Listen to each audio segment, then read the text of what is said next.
আগের সরকারের সঙ্গে সিপিএম বা তৃণমূলের সরকারের সঙ্গে যেটা তফাৎ সেটা হচ্ছে আগের সরকার এই বাংলাদেশি অবৈধ অনুপ্রবেশকারী মানে যারা সিএ এর আওতায় পড়ছেন না তাদেরকে ধরে জেলে পাঠাতেন এবং তারা আমাদের ভাত খেতেন, আমাদের কাপড় পরতেন, আমাদের ওষুধ নিতেন। আমি এসে রাজ্যের ক্ষমতার পালাবদলের পর নিরাপত্তার প্রশ্নে কোনো আপোষ নয়, এই বার্তা আরও একবার স্পষ্ট করলেন মুখ্যমন্ত্রী শুভেন্দু অধিকারী। আগেই সীমান্তে কাঁটাতার দেওয়ার জন্য বিএসএফকে জমি দেওয়া শুরু করেছেন বাংলার মুখ্যমন্ত্রী। এবার বাংলাদেশি অনুপ্রবেশ রুখতে আরও বড় পদক্ষেপের পথে পশ্চিমবঙ্গ সরকার।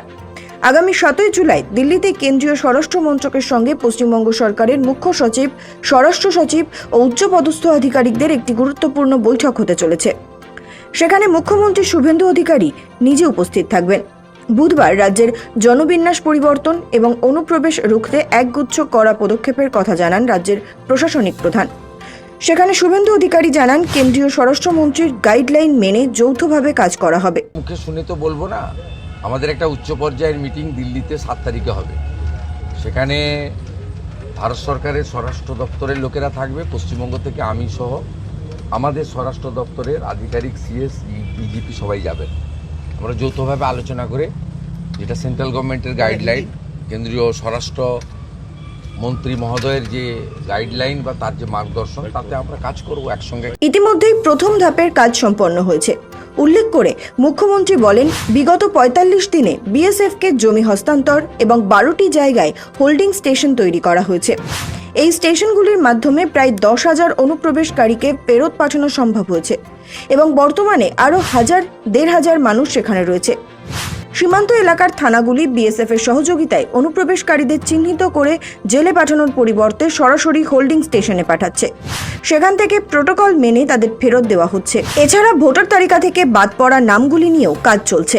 এবং প্রথম ধাপে আমরা অনেকগুলো কাজ করেছি এই 45-50 দিনে। 100 হচ্ছে বিএসএফকে জমি হস্তান্তর করা, দ্বিতীয় হচ্ছে 12টি জায়গায় হোল্ডিং স্টেশন তৈরি করা এবং প্রায় 5-10 হাজারের কাছাকাছি মানুষকে আমরা ডিপোর্ট করতে পেরেছি যারা অবৈধ অনুপ্রবেশকারী। এখনও 1,000-1,500 মানুষ আমাদের বিভিন্ন হোল্ডিং স্টেশনে রয়েছে।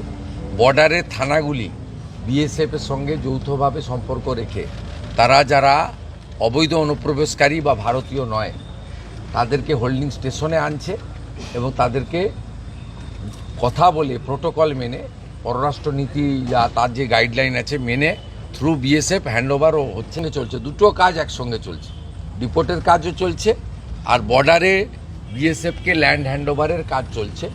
কারণ এটা শুধু পশ্চিমবঙ্গের সীমান্ত সুরক্ষার প্রশ্ন নয়, জাতীয় সুরক্ষার প্রশ্ন রয়েছে। আর এই জনবিন্যাস বদলে যাওয়ার যে বিষয়টা এর সঙ্গে যুক্ত। শুভেন্দু আরও জানান, আগামী 1 আগস্ট থেকে ডিজিটাল মাধ্যমে জাতিগত জনগণনা শুরু হতে চলেছে, যার চূড়ান্ত ফল 2027 সালের 28 ফেব্রুয়ারি মধ্যরাতে প্রকাশিত হবে। এই সেন্সাসে সেলফ ডিক্লারেশনের ব্যবস্থা থাকবে। সেন্সাসের প্রকৃত চিত্র সামনে এলেই অনুপ্রবেশ রোধে আরও কার্যকরী পদক্ষেপ করা সম্ভব হবে এবং সব সত্য প্রকাশ্যে আসবে বলে দাবি করেন তিনি। থেকে সেন্সাস শুরু হচ্ছে এবং এই সেন্সাসের ফল পাবেন 27 সালের 28 ফেব্রুয়ারি মধ্যরাতে। এই সেন্সাসের চিত্রটা এসে গেলে আরও বেশি করে আগামী দিনে লং টার্মে পশ্চিমবঙ্গের এই ডেমোগ্রাফি চেঞ্জ নিয়ে আমরা অনেকগুলো ফ্রুটফুট অ্যাকশান নিতে পারবো ভারত সরকার এবং স্বরাষ্ট্র দপ্তরের গাইডলাইন মেনে। অন্যদিকে জনবিন্যাসের পরিবর্তন নিয়ে গঠিত কেন্দ্রের উচ্চ পর্যায়ের কমিটি খুব শীঘ্রই রাজ্য সফর শুরু করতে চলেছে। প্রথম দফায় একাধিক রাজ্যের পাশাপাশি পশ্চিমবঙ্গেও আসবে কমিটি। সফরের আগে বুধবার কেন্দ্রীয় স্বরাষ্ট্রমন্ত্রী অমিত শাহের সঙ্গে তার বাসভবনে বৈঠক করেন কমিটির সদস্যরা। সূত্র বলছে, রাজ্য সরকার, প্রশাসন এবং সংশ্লিষ্ট কর্তৃপক্ষের কাছ থেকে তথ্য সংগ্রহের জন্য ইতিমধ্যেই প্রশ্নমালা তৈরি হয়েছে। বিভিন্ন রাজ্যে জনবিন্যাসের পরিবর্তন, অবৈধ অনুপ্রবেশ এবং তার সামাজিক অর্থনৈতিক প্রভাব নিয়ে বাস্তব পরিস্থিতির মূল্যায়ন করবে কমিটি। আসলে পশ্চিমবঙ্গে অনুপ্রবেশ ও জনবিন্যাসের প্রশ্ন দীর্ঘদিন ধরেই রাজনৈতিক বিতর্কের কেন্দ্রে। 26 বিধানসভা নির্বাচনেও অনুপ্রবেশ অন্যতম ইস্যু ছিল বর্তমান শাসক দল বিজেপির। নতুন সরকারের আমলে কমিটির এই সফর তাৎপর্যপূর্ণ। সব মিলিয়ে কড়া হাতে অনুপ্রবেশ দমনের এই নীতি বুঝিয়ে দিচ্ছে যে রাজ্যে অনুপ্রবেশ এবং অভ্যন্তরীণ নিরাপত্তার প্রশ্নে কোনো রকম আপোষ করতে রাজি নয় নতুন সরকার। ব্যুরো রিপোর্ট, সময়, কলকাতা।